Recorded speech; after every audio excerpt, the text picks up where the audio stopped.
Hi everyone, my name's Liz Radicevic and I'm an Accredited Practising Dietitian and Sports Dietitian, specialising within gastrointestinal health, bariatric surgery and also sports nutrition. Today I'd love to talk to you about the Low FODMAP journey and getting started, a couple of tips and tricks, and also a couple of common mishaps that may occur throughout this journey. It's important to be aware of the Monash FODMAP app if you aren't already. This app is most people's Bible that they refer to during this process, but it's also a really good tool. You can search for specialised dietitians that have done the FODMAP training, which is quite useful through their directory. You can also use their traffic light system, which we can talk about as we go along. And there's also other things like recording your symptoms and that type of thing. So it's a really good all-in-one type of app that you can use. The low FODMAP diet isn't always the first go-to when we start and when we've got the IBS symptoms such as bloating, pain, discomfort, cramping, etc. There's a couple of diagnostic testing that needs to be done prior to going on the low FODMAP diet, including celiac disease and other digestive particular tests that the gastroenterologist may order for you, just to make sure that we're ruling out further gastrointestinal conditions such as IBD or Crohn's, which may have a different pathway. Once we know that we need to go down the low FODMAP diet, having further testing and that type of thing, then we will start to, start the journey through this particular process, and there's 3 particular steps that we go through. But before we go through that, I just wanted to mention that FODMAPs are rapidly fermented by the bacteria living in your intestines to produce gas. FODMAPs are prebiotic-rich fibres that can pull water into the gut, causing stretching and bloating, which can lead to triggering symptoms of IBS. It's known that 3 in 4 people feel better on the low FODMAP diet, but the ones who don't need further troubleshooting through other different methods that specialist dietitians should be able to help you with, such as the low chemical diet and other particular mechanisms that may be required for you if the low FODMAP diet's not giving you that symptom relief that you desired for. It's also important to know that the low FODMAP diet does not remove food groups, and instead high FODMAP foods are swapped for low FODMAP foods. So it is really a diet that, whilst is restrictive, you can still maintain quite good nutrition whilst on it if you are following it through dietetic specialised support. 3 steps of the diet include the first step being the elimination diet. This is where we eliminate all of the FODMAPs in our diet to see where the culprit might be lying, which means that we sort of pull out all of the FODMAPs and go on a baseline elimination diet for 4 to 6 weeks to see if there's any symptom improvement. The reason why we go on this for such a long time, or up to 4 to 6 weeks, is because we need to know whether it's not a coincidence that your symptoms are improving. The second step is the challenging phase, where we bring the FODMAPs in one step back at a time, one FODMAP in back at a time to see if we have any symptom response. If we notice there's any symptom response, we'll record this and sort of come back to it towards the end. So when we come back to it towards the end, we notice what the FODMAPs, if we do have FODMAPs sort of triggers, we would know what types of FODMAPs are triggering our symptoms, and therefore we can liberalise, which is the third step, to pretty much we're increasing the load of FODMAPs back in the diet based on what we can tolerate. And for those FODMAPs that we can't tolerate as well, or the ones that we can tolerate but not in good, decent doses, would be the ones that we can sort of control in our diet moving forward.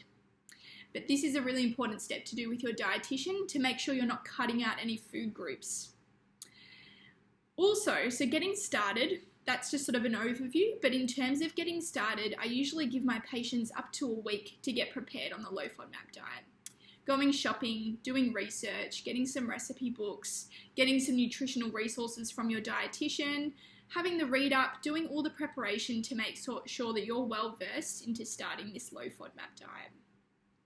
It can get awfully tempting to have foods lying around that aren't low FODMAP that are in your way. So I usually recommend having a particular allocated spot for your foods or for your low FODMAP foods that you can just go to and have a snack, or for the foods, to make as meals and things like that, because particularly, going on this low FODMAP diet, you can get cravings, you can get quite hungry and those types of things. So it's good to have avenues to go to and, make sure you're all prepared. This should be through dietitian guidance as well, but think of the foods that you might need to swap with low FODMAP options. In particular, swapping to low FODMAP breads and grains. This could be as simple as going on, gluten-free breads, which we'll talk about in a moment, sourdough breads, alpine breads, which is a low FODMAP approved bread, also grains, so it could be gluten-free cereals, low FODMAP approved cereals, and that type of thing. Swapping to the low FODMAP milk and dairy, so lactose-free is a really good option if you're just on regular cow's milk, or if you are on plant-based milk, swapping to something like a soy protein-based milk instead of a soybean milk can be low FODMAP. Ensuring that you stop garlic and onion is one of the big ones, because garlic and onion is known to exacerbate symptoms in a lot of people with IBS. Not everyone, but it can be a main culprit. Purchasing garlic and onion replacers. There's the FreeFod brand have garlic and onion powder replacers that taste quite similar. In terms of oils, the Cobram estate have really good oil infusions, such as garlic, herb, chili, lemon, onion. They've got an onion and garlic one that's now together in one of them, which is quite good. Chives, fresh herbs, green parts of the leek, green parts of the spring onion are all good sort of sources of adding flavour into your diet. So make sure you use them instead. In terms of sweeteners, so replacing honey for low FODMAP sweeteners, such as maple syrup, natural jams, or marmalade. As I mentioned before, downloading the FODMAP app, as it will be your Bible. This is something we use for the traffic light system and is really, really handy for vegetables and fruits. It pretty much goes through which vegetables are high in FODMAPs and which are low in FODMAPs, and it can be really, really handy to know, especially when you're shopping, what to look for. Most animal products and proteins and fats are usually low FODMAP, but sometimes they might not be low FODMAP based on if they're in a pre-pack sort of, convenience type of food, or if they're in a processed type of food as well. So make sure you're looking at ingredients. Your dietitian should be able to guide you with what ingredients to look out for, but there's heaps of different resources out there to help you as well to look for. Finding health food shops around is also another really good one, because a lot of low FODMAP approved products are in health food stores, which can be beneficial. And also, if stress is something that you commonly encounter, it could be worth, downloading. There's an app called Nerva, which is gut-directed hypnotherapy. They have a 7-day free trial, or you could even do some mindfulness or, meditation or yoga, just to make sure that you've got your own sort of me time during the day if you find that you're easily stressed, or if your mental health is a little bit, on the downside with stresses or, common things that we encounter on a daily basis. Eating out's not something I'll go through now, but your dietitian should be able to give you some tips with eating out. Generally, what I would recommend is getting lean proteins, carbohydrates such as plain potatoes or chips that are gluten-free without any batters on them, and then fresh salads, without onion and garlic.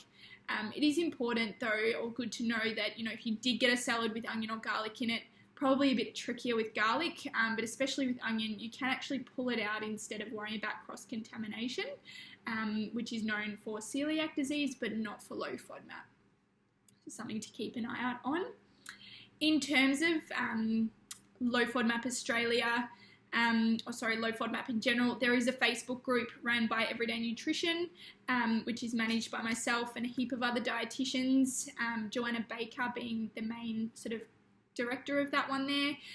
She is a really good, she's created this group for people with low FODMAP, and it's a really good directory to go on to search up whether things are low FODMAP, and there's heaps of posts already that people have put up. So if you type in the search bar, there would be usually generally a product that you're looking for that someone's either answered which would be low FODMAP or not. So having a look on the Low FODMAP Australia app, the Facebook group is a really good avenue there, and a really good further IBS support network on top of the Monash app that can be a really good network as well, and feel like you're in a bit of a community. Some great websites include, A Little Bit Yummy. That's a really good one I like, because you can tailor it to low FODMAP, celiac, dairy-free, all that type of thing. And also Low Fo Pantry is another good one I use for sweets and treats. So that's another good one you can have a look at. Particular mishaps that people can go through on the low FODMAP diet include the non-FODMAP symptoms as well. So a lot of the time people aren't aware of non-FODMAP symptoms that can occur as a result of things that are actually considered low FODMAP, but can trigger people with IBS. Things like high portion size, so 2 big portions at one time, excess saturated fat intake, carbonation through soft drinks or mineral waters can aggravate the system and cause bloating. Spicy foods can also do it as well and also trigger reflux in those people that have IBS and reflux. Stress, exercise, lack of sleep, alcohol, they're all common denominators that are low FODMAP essentially, but can be triggers for people with IBS. So we really need to make sure, especially with alcohol, while on the elimination phase, it's really recommended to limit the alcohol consumption and caffeine, because even small amounts of caffeine and alcohol that are not high in FODMAPs can be irritants to your stomach for your IBS. So testing alcohol and caffeine in the reintroduction phase could be recommended just to see your tolerance of them.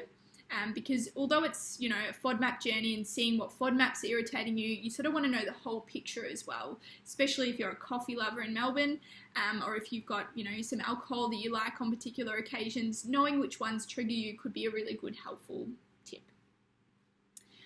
FODMAP stacking is another really big one as well. It refers to how FODMAPs can add up before they cause symptoms, and it's really a threshold that your body can get to. So each little FODMAP can sort of add up and become a symptom in itself if they add up and sort of stack up each other. So if symptoms are well controlled and it really hasn't crossed your mind, FODMAP stacking is probably not an issue for you and you probably don't need to worry about it. But if you're getting good symptom relief, but you're still having some symptoms, it could be worth exploring. So it takes 6 to 24 hours for food to move through the mouth to the anus. And if we're eating lots of low FODMAP foods, every 1 to 2 hours, it's possible for them to build up in the large bowel and cause symptoms before they're excreted. So a couple of tips, there's 6 tips for FODMAP stacking. Spacing out meals 3 to 4 hours apart is really important to make sure that FODMAPs don't have the ability to stack on top of each other. Eating more FODMAP-free foods, stacking doesn't really apply to these because they don't have any FODMAPs to stack onto. Avoiding having too much fruit in one meal can also be an issue, so sticking to 1 green serve per sitting and maximising it to 2 serves per day of fruit is recommended. Just make sure you look on the Monash app to see what types of fruits are okay. Focusing on variety of a colourful plate, so I would usually recommend at least for lunch and dinner, making sure you've got half a plate of colourful fruit, colourful vegetables. And the way that if you have colourful vegetables on your plate of a variety, it would usually mean that the FODMAPs wouldn't be able to stack on because there's so many different types of foods. Don't panic if you overdo the portion of a green serve every now and again. It's not the end of the world and you haven't undone the diet, but it is important to sort of settle your symptoms and pick up the next day and start afresh. Lactose also isn't an issue with stacking because it's digested differently to other FODMAPs, but if you have lactose intolerance, it's not good to keep sort of going on with the lactose because it can exacerbate symptoms. Constipation is very common as well when you start the low FODMAP diet, and it's essentially because the low FODMAP diet is quite a low fibre diet because of the prebiotics that are all removed from the diet itself. So if you started off with constipation and then went on the low FODMAP diet, you might experience more constipation, or it could be also that you didn't have constipation, but now the low FODMAP diet has exacerbated some symptoms of constipation. Let your specialist dietitian know if you are suffering from constipation, and there's a couple of tips and tricks that you can do. One of them being kiwi fruits twice a day is a really good tip, but it doesn't work for everyone. So let us know and we can help you with a supplement there. Checking particular foods but not looking at the ingredient list is a common mishap as well. We find a lot of people who are really excited to have a food but forget to check the label. Please make sure you check the label to make sure there's nothing in there that might be irritating you. Having a FODMAP approved product, but also having an excessive amount of them. So those particular products with either the green FODMAP approved or the Monash blue FODMAP approved symbol. You can find a lot of those on products, but it doesn't necessarily mean that the whole product itself is low FODMAP. Usually it means that if you turn to the back of the product and you look at the label, the serving size is usually what's considered low FODMAP. So make sure you have a look at that and beware, because a lot of people just think if it's got the FODMAP symbol, then it's low FODMAP, but we really need to make sure about what serving size is actually considered low FODMAP. There's confusion about gluten and FODMAPs as well, and gluten, whilst it's a protein, gluten is a protein and FODMAPs are carbs, so it can't actually be that gluten is always needing to be avoided on a FODMAP diet. It's actually the wheat component that we need to avoid as opposed to the gluten. However, there is a little bit of a confusion with gluten because there's some products that are gluten-free that are low FODMAP and there's some that are high FODMAP. So it's important to know the ingredients just to make sure we're on the right track. It also means, though, that a lot of gluten products contain oligosaccharides, which is a FODMAP such as wheat, rye and barley. So the main goal here is to limit the oligosaccharides and not the gluten. Small amounts of wheat can be low FODMAP and shouldn't be a problem unless you've got celiac disease. So obviously with celiac disease, we need to avoid gluten 100%, and especially on the low FODMAP, if we've got celiac, we need to do strict gluten-free. Otherwise, if you don't have celiac, we can get away with some forms of wheat every now and again, such as a slice of bread is usually low FODMAP. As I mentioned, not all gluten-free products are low FODMAP. There are particular foods that do contain sneaky FODMAPs. For instance, the San Remo pasta, whilst it's gluten-free, it does have soy flour in it, which is classified as it being a high FODMAP product. Due to the lack of flavour and fibre, a lot of the gluten-free products are filled with FODMAP ingredients to improve the quality of them, and this is why sometimes people may fall into issues. I'll name a couple for you just to know. So a couple of gluten-free products that are high in FODMAPs include inulin, chicory root extract dietary fibre, apple fibre, which is fructooligosaccharides or FOS, soy flour, as I mentioned, chickpea flour, besan, gram, lentil, amaranth, coconut, and lupin flour are all considered high FODMAP but haven't actually been tested by Monash University, but usually we would say to be safe, try to avoid. In terms of making products more palatable, manufacturers usually use high FODMAP sweeteners such as honey, apple or pear juice, fruit juice concentrate, high fructose corn syrup, fructose glucose syrup, agave syrup, fructooligosaccharides, oligofructose, fructose, or polyol sweeteners such as sorbitol, mannitol, maltitol, xylitol, and isomalt. So just be careful of those ones. If you are confused though, or you want a bit more guidance, please by all means check with your specialist dietitian on this. And also just make sure that obviously you're aware that this isn't a complete list of high FODMAP ingredients. So make sure you do get that further specialist input when you can. And that's sort of it from me. That's a good summary of a couple of common mishaps that can occur and some tips and tricks on getting started with the low FODMAP. If you do have any other questions, please feel free to reach out, and I wish you have a lovely day.